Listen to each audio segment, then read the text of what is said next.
আসসালামু আলাইকুম, কি অবস্থা, কেমন আছেন সবাই? আশা করছি কাছে দূরে দেশের বাহিরে যে যেখান থেকে আমার আজকের ভিডিওটি দেখছেন সবাই অনেক বেশি ভালো আছেন, সুস্থ আছেন এবং পরিবার পরিজন নিয়ে নিরাপদে আছেন। আলহামদুলিল্লাহ, আমরাও বেশ ভালো আছি। আজকের ভিডিওতে আমি আপনাদের সাথে গুরুত্বপূর্ণ কিছু টিপস শেয়ার করব, যে টিপসগুলো আপনারাও ফলো করে কিন্তু আপনাদের সংসারের অনেক অনেক খরচগুলো বাঁচিয়ে ফেলতে পারবেন, আর সেই সাথে কিন্তু অল্প সময়ের মধ্যেও কাজগুলো করে নিতে পারবেন।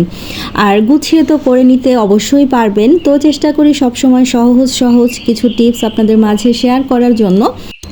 কিছু টিপস তো শেয়ার করবই, পাশাপাশি খুবই মজাদার একটা সবজি রেসিপি শেয়ার করবো আজকে আপনাদের সাথে। আশা করছি পুরোটা সময় জুড়ে থাকলেই কিন্তু আপনারা সব কিছু দেখতে পাবেন। ভিডিওটি কিন্তু আজকে অনেক অনেক বেশি আপনাদের কাছে ভালো লাগবে। তো ভিডিও শুরুতেই হচ্ছে আমি আমার বারান্দায় এসেছিলাম। অনেক দিন হয়, ব্যস্ততা বলেন আর যে কোনো কারণেই বলুন না কেন, মন খারাপ থাকে বারান্দায় এলে। আগের মতো তো বারান্দায় আমার ওরকম করে গাছ কিচ্ছু নেই, সবই ছাদে আছে। ছাদের গাছগুলো ওইভাবে করে সময়ের জন্য আর কি যেতে পারি না, আপনাদের সাথে শেয়ারও করতে পারি না। তো বারান্দায় যে গাছগুলোই আছে দেখে নিলাম কেমন আছে, কি অবস্থা গাছগুলো। তো চলুন তারপর সরাসরি চলে যাচ্ছি আমি আমার ডাইনিং রুমে। তো ডাইনিং রুমে এসে প্রথমেই হচ্ছে ডাইনিং টেবিলটাকে একটু ঝেড়ে মুছে নিচ্ছি। সকালে ব্রেকফাস্ট করা হয়ে গেছে। আজকে ব্রেকফাস্টে পাউরুটি ছিল আর ছিল হচ্ছে কলা, ডিম পোচ। তো এগুলো দিয়েই সকালে ব্রেকফাস্ট করে নিয়েছি। আর এখন কিছু আর্টিফিশিয়াল ফ্লাওয়ার ছিল আমার, সেগুলো সব ক্লিন করে নিয়েছিলাম। তো গতকালকে ক্লিন করেছি, তো শুকিয়ে যাওয়ার পরে ভাবলাম এখন যেহেতু আমার ফ্রি কিছুটা সময় আছে, ব্রেকফাস্ট করার পরে কিন্তু আমরা বেশ কিছুটা সময় পাই, তো সেই সময়টাতে এই কাজগুলো কিন্তু আপনারা চাইলেই করে নিতে পারেন। যে কাজগুলো আমাদের দেখা যায় তাড়াহুড়ো করে করা যায় না, ফ্রি সময়টা যখন থাকে তখন কিন্তু আপনারা এই কাজগুলো করে নিতে পারেন। তাছাড়া দুপুরে যখন রান্নাবান্না করা হয় তখন কিন্তু আমাদের অনেক অনেক সময় রান্নাঘরে দিতে হয়, সেই সময়টা ইচ্ছে করলেও কিন্তু অন্য কাজে আমরা হাত দিতে পারি না। অফ ক্যামেরায় আমি পানি ভরে রেখেছিলাম ফিল্টার থেকে, তো যেখানে যে বোতলগুলো রাখা প্রয়োজন সেগুলো কিন্তু গুছিয়ে রেখে দিয়েছি। আর এই যে দেখতে পাচ্ছেন টিউলিপ ফুলগুলো কিন্তু খুবই নোংরা হয়েছিল, এগুলো সুন্দরভাবে একটু ক্লিন করে নিয়েছি। এখন জাস্ট একটু সুন্দরভাবে সাজিয়ে রাখছি।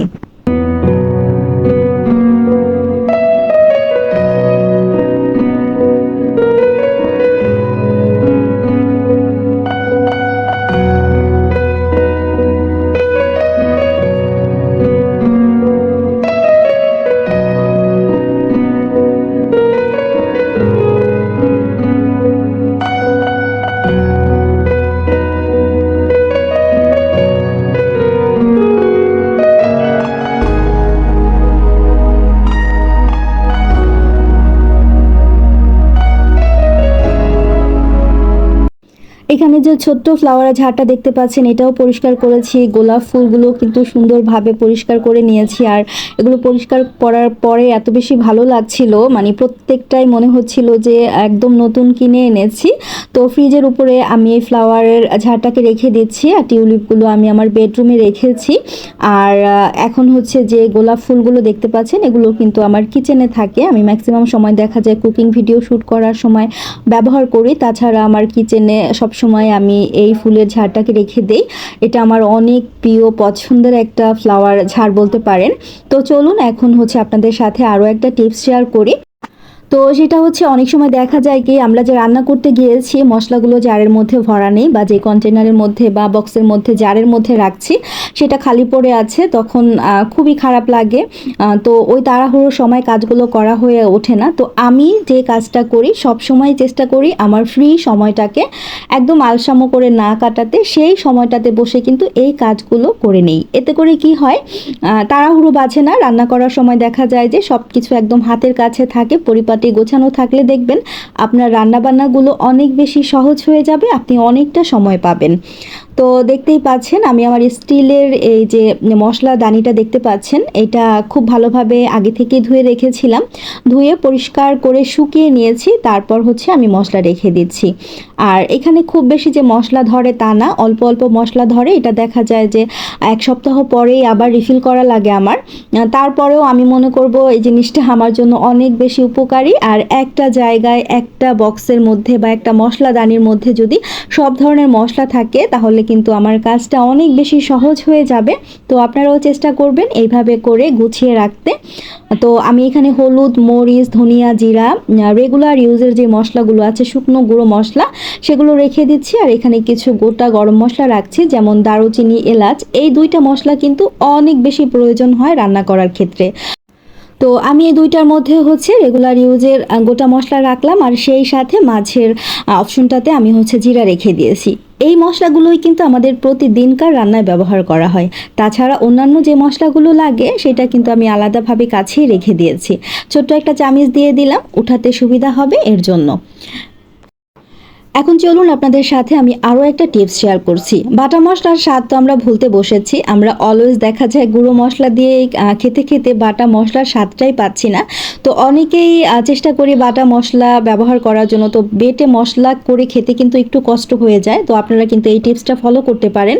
আমি মাঝে মাঝে এই কাজটা করে থাকি, যখনই মন চায় একটু বাটা মশলায় কিছু একটা করে খাই, রান্না করে খাই, তখন আমি দেখা যায় হলুদ, মরিচ, ধনিয়া, জিরা যে গুঁড়ো মশলাগুলো আমি ব্যবহার করে থাকি রেগুলার রান্নায়, তো আমি প্রায় আধা ঘন্টা আগে এরকম সুন্দরভাবে একটু গুলিয়ে রেখে দেই।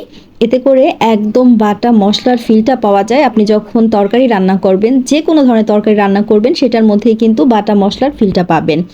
আর মশলাটা গলানোর সময় অল্প অল্প করে পানি দিয়ে গোলাবেন, খুব বেশি করে পানি দিয়ে কিন্তু গোলাতে যাবেন না। তারপরে যে টিপস সেটা হচ্ছে, আর এই টিপসটাও কিন্তু আপনারা ফলো করতে পারেন কোনো কিছু কাটাকাটি বা এরকম মশলা টশলা কোনো কিছু ঢালার ক্ষেত্রে। যেইখানটাতে বসে কাজ করবেন সেইখানটাতে এরকম সুন্দর একটা কাপড় বা কিচেন টাওয়াল বিছিয়ে নেবেন, এতে করে নিচের জায়গাটা নোংরা হবে না, নষ্ট হবে না। আপনি জাস্ট এটাকে উঠিয়ে ময়লাটাকে ঝেড়ে ফেলে দিলেই কিন্তু হয়ে যাবে। এটাও কিন্তু অনেক অনেক গুরুত্বপূর্ণ একটা টিপস, আপনারা ফলো করতে পারেন। এখন চলুন পরবর্তী টিপসে চলে যাই। বাজার থেকে যখন আমরা কলা কিনে আনি তখন কিন্তু কলার এই স্কিনটাকে আমরা ফেলে দেই। এটা কিন্তু নর্মালি আমরা ফেলে দেই সব সময়, এটা কোনো কাজই করি না। এটা দিয়ে আজকে চমৎকার একটা টিপস শেয়ার করব আপনাদের সাথে, যাতে করে আপনার অনেক অনেক খরচ কিন্তু বেঁচে যাবে এই টিপসটা ফলো করলে। তো তো কিভাবে আপনার টাকা বেঁচে যাবে বা সংসারের খরচটা বেঁচে যাবে, চলুন সেটাই শেয়ার করছি। কলার খোসাটাকে আমি এরকম ছোট ছোট টুকরো টুকরো করে কেটে নিয়েছি। দেখতেই পাচ্ছেন আমি কতটুকু সাইজ করে কেটে নিয়েছি। এরপর যে কাজটা করতে হবে, এখানে একটা প্লাস্টিকের বোতল নিয়েছি। এই টাইপের বোতলগুলো কিন্তু আমাদের সবার ঘরেই থাকে। তো আমি এখানে কোকা কোলার যে বোতলগুলো আছে তারই একটা বোতল নিয়েছি। তো এটার মধ্যে হচ্ছে আমি কলার খোসাগুলো দিয়ে দিচ্ছি। আপনারা একদম অবাক হয়ে যাবেন যে আমি কলার খোসাগুলো বোতলে ভরে নেওয়ার পরে যে কাজটা করব সেটা শোনার পরে কিন্তু আপনারা অনেক বেশি অবাক হয়ে যাবেন। তো আমি সবগুলো কলার খোসা কিন্তু এই যে বোতলের মধ্যে ভরে নিয়েছি। এখন হচ্ছে এর মধ্যে আমি পানি দিয়ে দেব, একদম বোতলটাকে ভরে তারপর হচ্ছে পানি দিয়ে দেব। তো আমি এই যে দেখতেই পাচ্ছেন পুরো বোতলটা কিন্তু একদম ভরে নিয়েছি। এরপরে আমি বোতলের মুখটাকে বন্ধ করে দেব। বোতলের মুখটা বন্ধ করে আমি সারা রাতের জন্য রেখে দেব। পরের দিন সকালবেলা হচ্ছে আমি একটা ছাঁকনি দিয়ে পানিটাকে ছেঁকে আমি গাছের গোড়ায় দিয়ে দেবো। এতে করে গাছগুলো অনেক ভালো থাকবে, সারের কাজটা করবে। তো বাজার থেকে কিন্তু আমাকে আর সার কিনে হচ্ছে গাছে ব্যবহার করতে হবে না, টাকাটা কিন্তু এইভাবে করেই বেঁচে যাবে। আপনারা চেষ্টা করবেন এইভাবে করে হচ্ছে গাছে পানি দেওয়ার জন্য। তো আশা করছি টিপসটি আপনাদের কাছে ভালো লেগেছে। তো ভালো লাগলে অবশ্যই আমাকে কমেন্ট করে জানাবেন। এখন আপনাদের সাথে শেয়ার করছি পরবর্তী টিপস। তো আমরা তো সব শুটকি পছন্দ করি খেতে, অনেক বেশি পছন্দ করি। বিভিন্ন ধরনের শুটকি কিন্তু আমাদের বাসায় আনা হয়। আর এই নোনা ইলিশটা কিন্তু খেতে ভীষণ রকম ভালো লাগে। এই ইলিশের রেসিপি আমি আপনাদের সাথে অবশ্যই শেয়ার করব। নোনা ইলিশটা কীভাবে করে আর কি রান্না করতে হয়, অনেকভাবে রান্না করা যায়। তো অনেকগুলো একসাথে করে কিনে যদি এনে রেখে দিই, বক্সের মধ্যে করে রেখে দিলে অনেকদিন পরে দেখা যায় কি নোনা ইলিশ থেকে ছোট ছোট পোকা হয়। তো এই কারণে দেখা যায় খুব বেশি করে স্টোরও করা হয় না। তো যাই হোক, আমি কিভাবে স্টোর করি অনেক দিন পর্যন্ত আর কি রেখে খেতে পারি সেই টিপসটা আপনাদের সাথে শেয়ার করছি। আশা করছি আপনাদের কাছে ভালো লাগবে। আমি এখানে একটা প্লাস্টিকের বক্স বা কন্টেনার নিয়েছি। তো সেটার মধ্যে হচ্ছে আমি মাছগুলো রেখে দিচ্ছি। রেখে দিয়ে এক্সট্রা যে লবণগুলো ছিল সেটাও কিন্তু মাছের মধ্যে দিয়ে দিলাম। এরপর আমি উপরের লিডটাকে আটকে দেব, আটকে দিয়ে সরাসরি আমি ডিপ ফ্রিজে রেখে দেব। আমি কিন্তু যে কোনো ধরনের শুটকি ডিপ ফ্রিজে রেখে দিই, এতে করে খুবই ভালো থাকে, কখনো পোকা হয় না। তো আপনারাও চাইলে কিন্তু আমার এই টিপসটি ফলো করতে পারেন। আশা করছি আপনাদের কাছে ভালো লেগেছে। এখন চলুন পরবর্তী টিপসে চলে যাই। বাজার থেকে আমরা অনেক সময় দেখা যায় খুব বেশি করে সবজি নিয়ে আসি, তার মধ্যে লাউটাও আনা হয়, লাউ মিষ্টি কুমড়ো এই টাইপের সবজিগুলোও কিন্তু আনা হয়। তো দেখা যায় যে পছন্দের কিছু সবজি যেদিন আনা হয় ওদিনই তাজা তাজা ফ্রেশ রান্না করে খেতে ভালো লাগে, তো রান্না করে খাওয়া হয়ে যায়। আর লাউটা দেখা যায় 2-1 দিন পরে খাওয়া হয়। তো লাউ যদি নর্মালি এইভাবে করে আমরা বাইরে রেখে দেই, লাউটা কিন্তু একটু বাতি হয়ে যাবে, কচি ভাবটা আর কি থাকবে না, একটু শক্ত হয়ে যেতে চাইবে। তো সেটা থেকে বাঁচার উপায় কি সেটা আপনাদের সাথে শেয়ার করছি। আমি এখানে দেখতে পাচ্ছেন র্যাপ পেপার নিয়েছি, এই পেপারটাকে দিয়ে সুন্দরভাবে লাউটাকে মুড়িয়ে ফেলতে হবে, একদম 4-5টা উপরের স্কিনটা সহ বোটার অংশটাকেও সুন্দরভাবে মুড়িয়ে ফেলতে হবে। এতে করে যে জিনিসটা হবে, আপনার লাউটা কিন্তু একদমই শক্ত হয়ে যাবে না। এখন আপনি নর্মাল ফ্রিজে রাখেন অথবা বাহিরে রেখে দেন, 2-1 দিন পরে খেলেও কিন্তু এমন ফ্রেশ তাজাই থাকবে। আমাদের দেশে অ্যাভেলেবেল না হলেও বাহিরের কান্ট্রিগুলোতে দেখা যায় কি তারা সুপার শপে কিন্তু এইভাবে র্যাপিং দিয়ে মুড়িয়েই কিন্তু সবজিগুলো বিক্রি করে থাকে বা সেল করে থাকে। তো আমি একই রকম প্রসেস করে হচ্ছে বাঁধাকপি, গাজর এগুলোকেও রেখে দিচ্ছি, একদম নর্মাল ফ্রিজে আমি এখন রেখে দেব, একদম ফ্রেশ তাজা থাকবে, কোনো রকম কিচ্ছু হবে না, শুটকিয়ে যাবে না বা শক্ত হয়ে যাবে না। আশা করছি এই টিপসটাও আপনাদের অনেক বেশি উপকারে আসবে। তো এখন চলুন যে মজাদার সবজির রেসিপিটা আপনাদের সাথে শেয়ার করব বলেছিলাম, সেই সবজি রান্নাটা করে দেখাচ্ছি। তো প্রথমেই হচ্ছে চুলায় আমি পাত্র বসিয়ে তেল দিয়ে তার মধ্যে জিরা, কালো জিরা ফোড়ন দিয়ে পেঁয়াজ, তেজপাতা, শুকনো মরিচ দিয়েছিলাম। তারপর যে মশলাটা রেডি করে রেখেছিলাম, পেঁয়াজটা একটু ভাজা হলে আমি সেইখান থেকে 5 থেকে 6 চা চামচের মতো হচ্ছে মশলা দিয়ে দিচ্ছি। এরপরে আমি সামান্য একটু পানি দিয়েছি, তারপর দিয়ে দিচ্ছি আমি এখানে লবণ স্বাদ অনুযায়ী, দিয়ে ভালোভাবে মশলাটাকে কষিয়ে ফেলতে হবে। চমৎকার একটা রেসিপি শেয়ার করব, আপনাদের কাছে অনেক বেশি ভালো লাগবে। এইভাবে করে আপনারা চাইলে কিন্তু বাসায় সবজি রান্না করে খেতে পারেন। আমি এখানে মসুরির ডাল ভিজিয়ে রেখেছিলাম 1/2 কাপ পরিমাণ, আগে থেকেই পানি দিয়ে ভিজিয়ে রেখেছি। তারপর ভালোভাবে ধুয়ে ডালটাকে আমি দিয়ে দিলাম। তো ডাল দিয়ে সবজি রান্নাটা কে কে পছন্দ করেন অবশ্যই আমাকে কমেন্ট করে জানাবেন। তো আমি ঢাকনা দিয়ে ঢেকে 4-5 মিনিটের মতো জাল করে নিয়েছি, আর এতে করে যে এক্সট্রা পানিটা ছিল সেটা কিন্তু শুকিয়ে গেছে। একদম ডালের গায়ে গায়ে পানিটা যখন চলে এসেছে তখন এর মধ্যে আমি কেটে রাখা সবজিগুলো দিয়ে দিচ্ছি।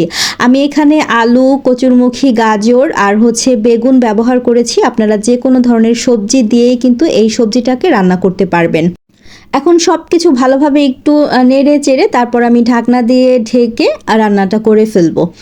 তো আমি আপনাদের সাথে আজকে যে টিপসগুলো শেয়ার করেছি প্রত্যেকটা টিপসই কিন্তু অনেক অনেক বেশি উপকারী টিপস। আপনারা চাইলে কিন্তু আমার টিপসগুলো বাসায় ফলো করতে পারেন। আশা করছি আপনারা অনেক বেশি উপকৃত হবেন।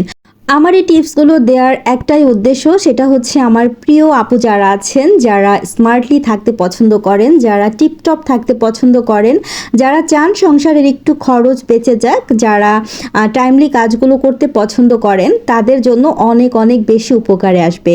আপনাদের উপকার হলেই কিন্তু আমার এই ভিডিও করার সার্থকতা। তো আপনাদের কাছে ভিডিওটি ভালো লাগলে অবশ্যই একটি লাইক দিতে ভুলে যাবেন না, আর কমেন্ট করে তো অবশ্যই আপনাদের মূল্যবান মতামতগুলো আমাকে জানাবেন। সেই সাথে চ্যানেলে যারা নতুন আছেন, যারা আমাকে আজকে প্রথম ভিজিট করেছেন, আপনাদের কাছে ভালো লাগলে এই টাইপের টিপসগুলো দেখতে চাইলে কমেন্টের মাধ্যমে জানাবেন। আর হ্যাঁ, এই টাইপের ভিডিওগুলো দেখতে চাইলে অবশ্যই আমার চ্যানেলটিকে সাবস্ক্রাইব করে রাখবেন। তো কথা বলতে বলতে আমার সবজিটা কিন্তু রান্না করা হয়ে গেছে, দেখতেই পাচ্ছেন আমি কিছু টমেটো দিয়েছি আর সেই সাথে কাঁচামরিচ দিয়ে দিয়েছি, এতে করে খুব সুন্দর একটা ঘ্রাণ কিন্তু অ্যাড হবে।